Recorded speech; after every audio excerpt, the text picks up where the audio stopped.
Moi, j'ai été accueillie à l'aide sociale à l'enfance dans le Val-de-Marne de mes 15 ans à 21 ans.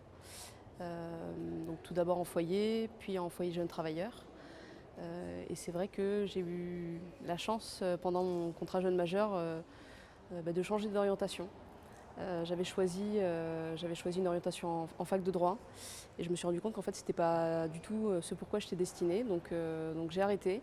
J'ai été soutenue à l'époque par mon éducatrice référente de l'aide sociale à l'enfance qui a appuyé pour que je puisse continuer à bénéficier d'un contrat jeune majeur, même dans cette rupture de scolarité. Et ça m'a permis de tâtonner et puis finalement de trouver ma voie. Et aujourd'hui je suis éducatrice spécialisée. Et j'en ai deux en fait.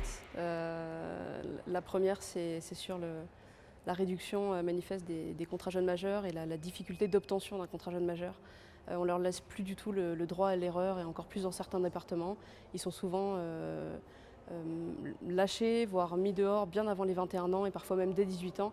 Et ça, c'est vraiment quelque chose qui est dramatique et qui n'est pas du tout un bon investissement, même si on parle en termes financiers, puisque c'est souvent l'argument qui est avancé. Financièrement, c'est quasiment une hérésie en fait, de les lâcher comme ça dans une période où ils sont quand même particulièrement fragiles, ils sont en construction et où ils ont vraiment besoin d'être soutenus pour favoriser leur insertion sociale et professionnelle. Et la deuxième indignation, elle concerne les jeunes qui sont accueillis en protection de l'enfance avec des gros troubles psychiques, psychiatriques ou des troubles du comportement et pour lesquels les dispositifs existants sont quand même assez faibles et en tout cas inopérants. En maison d'enfants, par exemple, on accueille souvent des enfants avec des gros troubles du comportement pour lesquels on sent les limites de notre action éducative. On sent qu'on ne leur fait pas autant de bien qu'on devrait parce qu'ils ont besoin d'un étayage beaucoup plus soutenu sur le plan psychique que nous, on ne peut pas forcément leur accorder.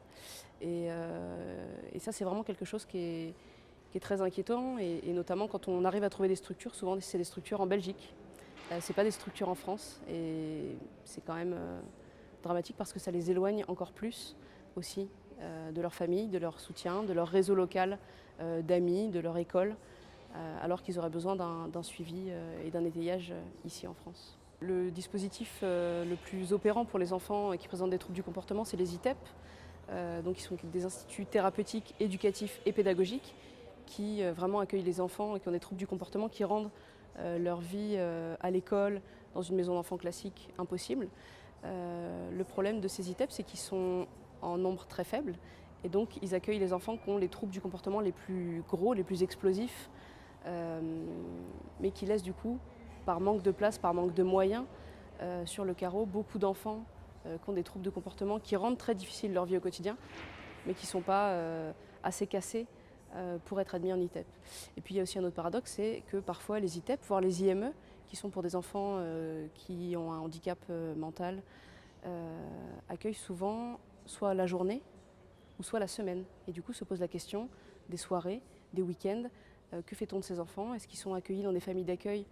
Auquel cas il faut qu'elles soient formées à accueillir des enfants avec des problématiques encore plus particulières que les autres. Et ce n'est pas souvent le cas. Donc c'est vrai qu'il y a un manque manifeste au niveau des enfants qui ont des troubles psychiques. Je suis un petit peu rebelle, donc je vais en faire deux. Déjà, c'est le contrat jeune majeur systématique pour tous les jeunes de 18 à 21 ans, parce que ça, je pense que c'est indispensable.